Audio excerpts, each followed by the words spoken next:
First time جب visa apply کریں، بے شک آپ کا پاسپورٹ جو ہے اس کے اوپر کوئی ٹریول ہسٹری نہیں ہے. یہ میں بڑے کام کی بات آپ کو بتا رہا ہوں.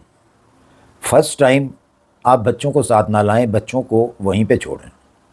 نانی نانا دادی دادا بہت سارے عزیز و اقارب بہت سارے ریلیٹیوز ہوتے ہیں، بچوں کو ان کے پاس چھوڑیں. ہسبینڈ اینڈ وائف جو ہیں وہ دونوں اپلائی کریں تو ویزا آپ کو 100% ملے گا. اس کی ایک بہت بڑا جو ہے وہ ویزا آفیسر کو جو ہے وہ مطمئن ہو جاتا ہے اس چیز سے کہ جی بچے تو آپ کے یہاں پہ ہیں نا، تو آپ نے واپس آنا ہے. اور ایک چیز یاد رکھیں، جب آپ کو ایک دفعہ شنگن کا ویزا لگ جاتا ہے تو وہ دوبارہ بھی لگتا ہے. تو دوسرے ٹائم بے شک آپ بچوں کو بھی ساتھ میں گھمانے کے لیے لے جائیں. یہ میری طرف سے ایک ٹپ ہے، باقی کرنا جو ہے وہ آپ نے خود ہی کرنا ہے. آپ کی مرضی، آپ جیسے مرضی کریں، ٹھیک ہے. لیکن میں نے ایک ٹپ دی آپ کو اور یہ بڑی کامیاب ٹپ ہے. سرفرست جرمن ہے اس ٹائم پہ، جرمن آپ کو ویزا دے رہا ہے. اس کے علاوہ دوسری جو کنٹری ہے جو کہ جرمن کو شیئر کرتی ہے، آسٹریا. یہاں پہ بھی ایک کنفیوژن پیدا ہوتی ہے کہ لوگ کہتے ہیں جی کہ میں آسٹریلیا کہتا ہوں.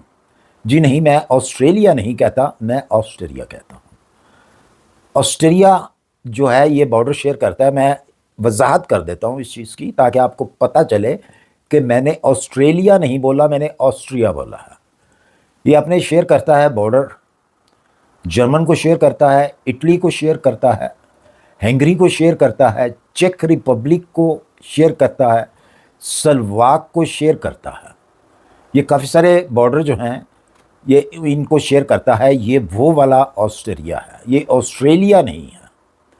دوسرے نمبر پہ ہے آسٹریا. آسٹریا بھی آپ کو اس ٹائم پہ ویزا دے رہا ہے بہت اچھی ریشو کے ساتھ. جیسا کہ میں نے تھم میل کے اوپر لکھا ہے نا، یورپ کی 3 کنٹری، 3 ملک، تو یہ بھی ان میں سے ایک شامل ہے. بیچ میں 2 کنٹریز یہ سر فہرست ہیں جو اس ٹائم پہ وزٹ ویزا دے رہی ہیں آسانی سے. مطلب وہ والی آسانی نہیں، میں پھر دوبارہ سے یہ بات کروں گا، وہ والی آسانی نہیں، لیکن دوسری کنٹریوں کی نسبت اس ٹائم پہ یہ کنٹری ویزا دے رہی ہے کیونکہ یہ ٹورسٹ پلیس ہے. یہاں پہ ٹورسٹ آتا ہے، جس طرح سوئٹزرلینڈ میں ٹورسٹ جاتا ہے اسی طرح آسٹریا میں بھی آتا ہے. اب آسانی یہ ہوئی ہے کہ شنگن کا کوئی بھی کسی بھی کنٹری کا اگر آپ کو ویزا لے لیتے ہیں، مل جاتا ہے آپ کے پاسپورٹ پہ، تو آپ تمام کی تمام کنٹریز جو ہیں وہ گھوم سکتے ہیں. آپ اپنی سیر کر سکتے ہیں. اپنا ٹائم جو ہے جتنا بھی آپ کے پاس ہے، جتنے بھی آپ ویزا لے کے آئے ہیں وہ آپ سپینڈ کر سکتے ہیں. اگر آپ کے پاس ٹائم آئے تو آپ سارا یورپ گھوم سکتے ہیں. ڈیپینڈ کرتا ہے آپ کی پاکٹ کے اوپر کہ آپ کی پاکٹ آپ کو کیا کہتی ہے. اس کے لیے ایک اور بھی ٹپ دے دوں، اگر تو فیملی کے ساتھ آپ نے آنا ہے تو بینک سٹیٹمنٹ جو ہوتی ہے وزٹ ویزے کے لیے وہ آپ کے مین اپلیکینٹ کی ہی چلتی ہے. جو کہ آپ کا مین اپلیکینٹ ہے جس نے اپلیکیشن دی ہے اسی کی ہی بینک سٹیٹمنٹ چلے گی.